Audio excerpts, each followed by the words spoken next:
कोल्हापुरात दोन गटात जोरदार राडा झालाय। कोल्हापुरातील वाघबेळमध्ये दोन गटात एकमेकांवर दगडफेक झालेली आहे। टोळक्यांकडून वाघबेळमधील गाड्यांची सुद्धा तोडफोड करण्यात आली। नेमका वाद का झाला, कोण होतं हे अद्यापपर्यंत अस्पष्ट आहे।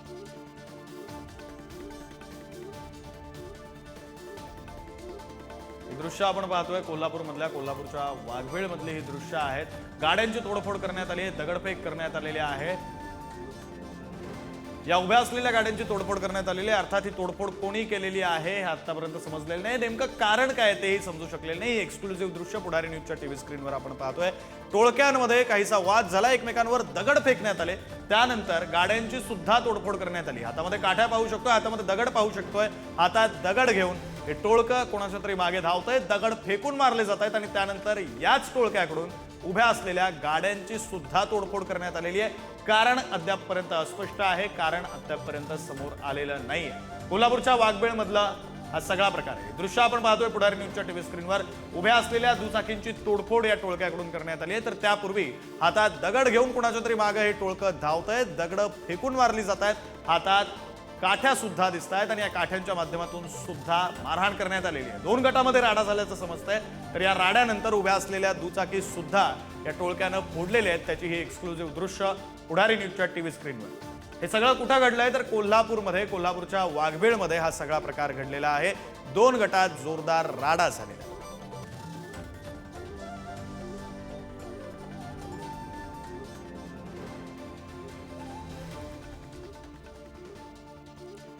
या संदर्भात बोलूया, आपले प्रतिनिधी शेखर पाटील आपल्यासोबत जोडले गेलेले आहेत।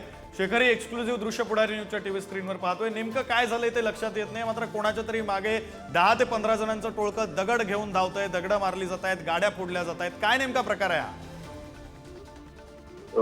अगदी बरोबर आहे, हा गंभीरच प्रकार म्हणावा लागेल। कोल्हापुरातल्या पन्हाळ्याच्या अगदी पायथ्याला असणारं वाघबीळ एक स्पॉट आहे। वाघबीळच्या ठिकाणी दोन गट जे आहेत ते एकमेकांना भिडलेले पाहायला मिळतात। यामध्ये अनेकांच्या हातामध्ये दगड आहेत, अनेकांच्या हातामध्ये काठ्या देखील पाहायला मिळतात।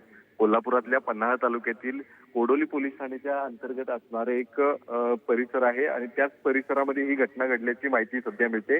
काही तरुण जे आहेत ते जाफळे आणि काही तरुण जे आहेत ते कोल्हापूर शहरातले होते, अशी देखील एक माहिती जी आहे ती आता पुढारी न्यूजला मिळालेली आहे। अर्थातच त्या ठिकाणी पोलीस तात्काळच पोहोचलेले आहेत, मात्र त्या ठिकाणाहून दोन्ही गटाच्या तरुणांनी पलायन केलेलं आहे। मात्र हे दृश्य पाहतोय, ज्या मुलांच्या हातामध्ये दगड आहेत, ज्या मुलांच्या हातामध्ये काट्या पाहायला मिळतात, ते सगळे तरुण जे आहेत ते आता या सगळ्या कॅमेरामध्ये कैद झालेले आहेत। शिवाय आजूबाजूला काही सीसीटीव्हीचे फुटेज देखील आहेत, त्या सीसीटीव्हीच्या आधारे खरं तर पोलीस देखील या सगळ्यांचा शोध घेण्याची शक्यता आहे। मात्र हे सगळं राडा जो आहे तो कोल्हापुरातल्या पन्हाळा तालुक्यातील वाघबीळ एक स्पॉट आहे, त्या ठिकाणी हे सगळं घडलेलं पाहायला मिळतंय। एक गंभीर प्रकार आहे। नेमका हा राडा का झाला आणि कशासाठी झाला, हे नेमके तरुण कोण होते, या संदर्भात कोणतीही माहिती सध्या मिळाली नसली तरी एक व्हिडिओ सध्या समोर आलेला आहे, ज्यामध्ये दोन तरुण भिडताना दिसत आहेत। अक्षरशः एकमेकांच्या अंगावरती मोठमोठे दगड देखील फेकताना दिसत आहेत। शिवाय आजूबाजूला ज्या गाड्या पार्क केलेल्या होत्या काहींनी, त्या गाड्यांची देखील मोठ्या प्रमाणात तोडफोड या तरुणांनी केलेली आहे। काही तरुण चारचाकी वाहनातून देखील आल्याचं दिसतंय। त्यामुळे निश्चितच एक गंभीर प्रकार या ठिकाणी झालेला आहे आणि त्याचा शोध देखील आता पोलीस घेतील। मात्र या अशा पद्धतीच्या घटना ज्या आहेत त्या वारंवार घडू नयेत यासाठी आता पोलिसांनी तात्काळ जे कोणी या सगळ्या व्हिडिओमध्ये दिसत आहेत त्यांचा शोध घेऊन त्यांच्यावरती कडक कारवाई जी आहे ती होणं गरजेचं आहे। आणि नक्कीच पोलीस या संदर्भात आता त्या संपूर्ण टोळक्यांना कशा पद्धतीनं कारवाई करणार, नेमकी पुढची कारवाई काय होणार हे देखील पाहणं आता गरजेचं असणार आहे।